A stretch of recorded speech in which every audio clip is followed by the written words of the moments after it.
కళాకారులందరికీ పాదాభివందనం.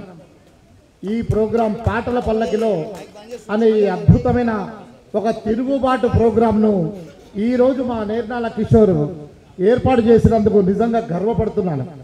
ఇది తెలంగాణ, ఇది తిరుగుబాటునే తన జీవంగా డిఎన్ఏగా ఏర్పాటు చేసుకున్న ప్రాంతం, పోరాటాలకు పురిటిగడ్డ. అలాంటి తెలంగాణలో ఏనాడు స్టేజ్ ఎక్కి నేను ఇది చేశాను అని చెప్పలేదు. కానీ ఈరోజు మా నేర్నాల కిషోర్ వల్ల ఏ పార్టీ ప్రోగ్రాంలో కూడా స్టేజ్ ఎక్కలేదు. మా దర్వెల్లన్నకు తెలుసు, మా ధర్వంజనకు తెలుసు, మా విమలక్కకు తెలుసు, ప్రతి వాళ్లకు తెలుసు. కానీ మా డప్పు స్వామి ఇక్కడే ఉన్నాడు కళ్ళ ముందర, అందరికీ తెలుసు. కానీ ఏ రోజు నేను స్టేజ్ ఎక్కి ఇది చేసినా అని చెప్పలేదు. కానీ ఈరోజు నేర్నాల కిషోర్ అన్న మా లెక్కనే నువ్వు కూడా మౌనంగా ఉంటే ఎట్లనే అన్నాడు. మౌనంగా ఎప్పుడు లేను. యుద్ధంలో ఫిజికల్గా మూమెంట్లలోనే ఉన్నాం. కేసీఆర్ను కానీ శంకర్రావు మీద దాడి కానీ ప్రతి దాంట్లో ఫిజికల్గానే ఉన్నాం. ఈరోజు మీకు ఒక 2-3 విషయాలు చెప్పాలి. నిజంగా తెలంగాణ సాంస్కృతిక సమాఖ్య ఏర్పడితే దానికి మా నేర్నాల కిషోర్ లాంటి వాళ్ళు ఎందరో దాన్ని చైర్మన్షిప్ వస్తుంది అని ఆశించడం మేము. ఎందుకంటే ఎమ్మెల్యే రసమై బాలకృష్ణ అయ్యిండు. ఆ తర్వాత ఈ తెలంగాణను కళాకారులతో ఉర్రూతలూగించిన వాళ్ళు గద్దరన్న తర్వాత వీళ్ళే కదా. వీళ్ళందరూ కలిస్తేనే ఆనాడు తెలంగాణ సాంస్కృతిక సమాఖ్య ఏర్పడింది. ఈరోజు మీకు ఒక ముఖ్య విషయం చెప్పదలుచుకున్నా. నా పేరు రుద్రశంకర్, తెలంగాణ గల్ఫ్ ప్రవాస భారతీయుల సంక్షేమ సంఘం అధ్యక్షుడిని, మరియు 1983లో స్థాపించిన కొమురం భీము స్మారక సమితి రాష్ట్ర అధ్యక్షుడిని. అంటే ఆనాడు ఎవరూ పెట్టని సమయంలో అసలు టీఆర్ఎస్ అనే పార్టీ పుట్టకముందే మన కొమురం భీము యొక్క చరిత్ర ప్రపంచానికి తెలియాలి. మా వాళ్ళు పోరాట వీరులు, వీళ్ళ పేర్లు మాత్రమే ఆంధ్ర సినిమా చరిత్రలో కానీ ఆంధ్ర సినిమా ఫీల్డ్లో ఎక్కడ చెప్పబడతలేవు. మన వీరుల పేర్లు రావాలి బయటకు అని 18-20 ఏళ్ల వయసులో నేను స్థాపించుకున్నా. అయితే తెలంగాణ సాంస్కృతిక సమాఖ్య మీ కళాకారులు తెలంగాణ ఎట్లా వస్తుంది అని గద్దరన్నతో నేను నడిచిన 25-28 సంవత్సరాల సుదీర్ఘ యాత్రలో రోజు ఆయన పక్కన ఉండి ఎన్నో ప్రోగ్రాంలలో పాల్గొన్న నేను. అంతేకాదు, నేను పనిచేస్తూ హైదరాబాద్లో అప్పుడప్పుడే ఎదుగుతున్న కొంత ఆ ఎదుగుతున్న దాంట్లో దాదాపు 50% నుంచి 70% నేను కళాకారులకే పెట్టిన అంటే బహుశా మీరు నమ్మకపోవచ్చు. ఇదొక సత్యం, ఇదొక నిజం. ఆ సత్యం మా తమ్ముడు నేర్నాల కిషోర్ యొక్క భార్య రమాదేవి పాటలు వినని పూజ ఉండదు, వినని గుడి ఉండదు. పూజారులు బ్రాహ్మణుల స్తోత్రాలు పాడరో వింటారో వినరో ప్రజలు. కానీ మా చెల్లెలు రమాదేవి ఎక్కడుందో కానీ ఆ చెల్లెని దగ్గర నుంచి చూద్దామని చెల్లెమ్మ ఆ బ్రాహ్మణ వేదాలు చదివిన బ్రాహ్మణోత్తములు కూడా ఇన్ని కథలు చెప్తారు. కానీ మా చెల్లెలాగా గొంతు, మా చెల్లెలాగా ఏ దేవుడి గుడిలో ఆంధ్ర వెళ్ళండి, తెలంగాణ వెళ్ళండి, బాంబే వెళ్ళండి, ఎక్కడ చూసినా నా చెల్లెదే వినబడుతుంది. ఏది మరి వీళ్ళకు విలువ అని ఈ 10 సంవత్సరాలు బాధపడ్డ వాళ్ళలో నేను ఒక్కరిని. తమ్ముడు నేర్నాల కిషోర్ యొక్క ప్రతి మాటను వింటున్నా. తెలంగాణ సాంస్కృతిక సమాఖ్యను ఒకరోజు ఏర్పాటు చేయడం జరిగింది. మీకు తెలియని ఒక విషయం చెప్తున్నా, ఎప్పుడు ఎవరికి చెప్పలే. నా ఇంట్లో గద్దరన్న, నేను, గూడాంజయ్య కేవలం ముగ్గురమే కలిసి తెలంగాణ రావాలంటే తెలంగాణ సాయుధ పోరాటం కంటే బలమైన తెలంగాణ కళాకారుల బిడ్డల గొంతు ఆ పాట ద్వారానే ఒక తిరుగుబాటును సృష్టించగలుగుతారు. ఈ దొరలు, ఈ దయ్యాలు ఎన్ని చెప్పినా ఎవడు వినడు. వీళ్ళ దగ్గర ఆర్థిక శక్తి మాత్రమే ఉంది, కానీ మన దగ్గర నిజమైన తిరుగుబాటు శక్తి ఉంది.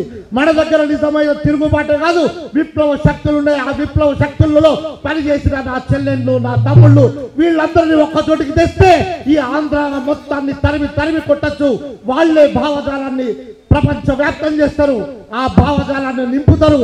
తెలియని ప్రజలకు వాళ్ళ పల్లె భాషలో, మా జానపద భాషలో వాళ్ళు ఆ ప్రజలను ఆ తెలంగాణ వైపు తిప్పుతారు అని ఆనాడు కొన్ని రోజులు, కొన్ని గంటలు నా ఇంట్లోనే చర్చలు జరిగినాయి. నా ఇల్లు బర్కత్పురాలో ఇక్కడనే చిన్నగా కిరాయకున్నా అక్కడ జరిగేది.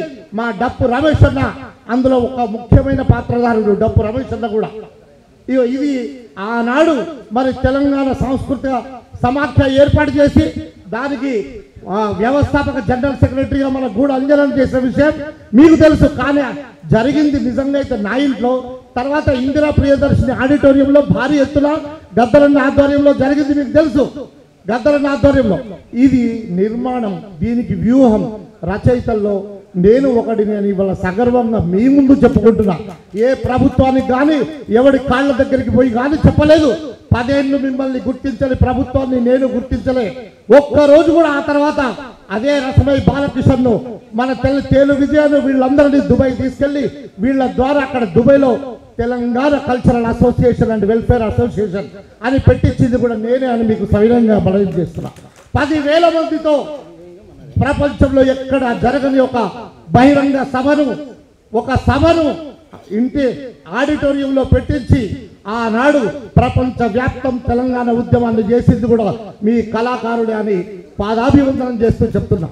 బహుశా అందరూ ఉండకపోవచ్చు, అందరూ తీసుకెళ్ళలేకపోవచ్చు నేను, కానీ తెలంగాణ ఉద్యమ సమయంలో చేసింది ఇది. ఆ తర్వాత తెలంగాణ గల్ఫ్ కార్మికుల విషయంలో తెలంగాణ గల్ఫ్ తమ్ముడు చెప్పిండు ఇప్పుడే నిర్మల కిషోర్, ఎన్నో శవాలను నాకున్న దాంట్లో దాదాపు కొన్ని 100 శవాలను నా కష్టార్జితంతో ₹1 కూడా చందా వసూలు చేయకుండా ఆ శవాలను పంపిస్తూ దాన్ని ఉద్యమ రూపంలో తెలంగాణలో నా బిడ్డలు 1000 మంది అక్కడ చనిపోతుంటే భారతదేశం నుండి ఎవడు మాట్లాడడం లేదేందిరా అని ఒక్కరోజు 5 శవాలను తీసుకొచ్చి ట్యాంక్ బండి మీద వైఎస్ రాజశేఖర రెడ్డికి అడ్డంగా పడుకోబెట్టింది కూడా నేనే అని గర్వంగా చెప్తున్నాను. కానీ దానికి గుర్తింపు తెచ్చింది ఈ పేద కళాకారులని మళ్ళీ గర్వంగా చెప్తున్నా. మీ పుణ్యమే ఈ రోజు 18 లక్షల మంది గల్ఫ్ కార్మికులకు 10 సంవత్సరాలు మోసం చేసిన కేసీఆర్ ను గద్దె దించడానికి మళ్ళీ కొన్ని కోట్ల రూపాయలు కూడా ఖర్చు పెట్టింది మేమే అని మళ్ళీ గర్వంగా చెప్తున్నా మీకు.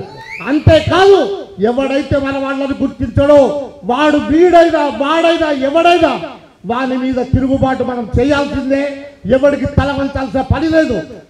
మళ్ళీ చెప్తున్నా, ఆ 18 లక్షల మంది గల్ఫ్ కార్మికులకు ఈ రోజు రేవంత్ రెడ్డి గవర్నమెంట్ నిజంగా చెప్తున్నా, నేను ఈ సభాముఖంగా రేవంత్ రెడ్డి ప్రభుత్వానికి కృతజ్ఞతలు తెలియజేస్తున్నా. ఎందుకంటే 10 సంవత్సరాలు జై తెలంగాణ అన్నోడు, తెలంగాణ కోసమే పుట్టిన అన్నోడు, త్యాగాలు చేస్తామన్నోడు, వాడి ఇంట్లోని ఒక్కడు కూడా త్యాగం చేయలేదు, వాడి ఇంట్లో ఎవడు చావలేదు. చచ్చింది నా పేద బిడ్డలే, చచ్చింది నా పేద కళాకారులే, తర్వాత చంపింది కూడా నా పేద బిడ్డలే. ఆ తెలంగాణ కళాకారుల వల్లనే ఆ తెలంగాణ వచ్చింది. 18 లక్షల మంది గల్ఫ్ కార్మికులకు ఈ రోజు రేవంత్ రెడ్డి ప్రభుత్వం 5 లక్షల రూపాయల ఎక్స్గ్రేషియా ప్రకటించడమే కాదు, జీవో కూడా వచ్చింది. మొన్న 17 మందికి 5 లక్షల రూపాయలు చొప్పున ఇవ్వడం కూడా జరిగింది.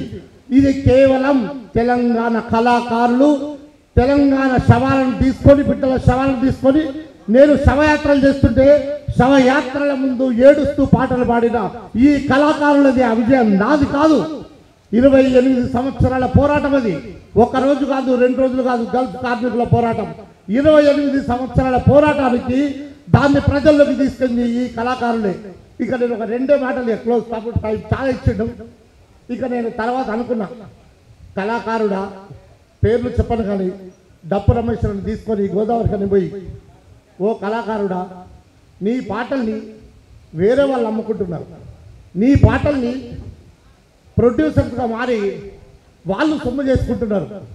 నేను 100 మందికి అన్నం పెట్టలేను, కానీ నువ్వు ఒక్కడివి నీ పాటను నువ్వే ప్రొడ్యూస్ చేసి నువ్వే అమ్ముకో, నువ్వు ఒక ప్రొడ్యూసర్ అవుతావు, నువ్వే ఒక షాప్లో ఉన్నారు అవుతావని డప్పు రమేశ్వరుని తీసుకెళ్ళి ఒక 50,000 రూపాయలతోటి ఒక చిన్న video and audio musical Telangana పాటల షాప్ కూడా నేనే పెట్టించినాను.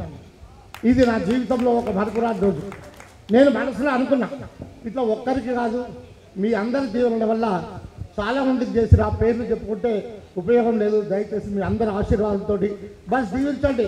పని చేస్తూనే ఉంటా, ఎదుగుతూనే ఉంటా, చేతులైనప్పుడు సహాయం చేస్తూనే ఉంటా. జై తెలంగాణ, జై తెలంగాణ కళాకారుల ఐక్యత, పోరాటమే మన ఊపిరి. రాజ్యంలో ఎవడున్నా ఎవడు తప్పు చేసినా వారిని ఎదిరించడానికి ఎప్పటికీ గొంతు కలుపుతూనే ఉంటాం. అదే జై తెలంగాణ.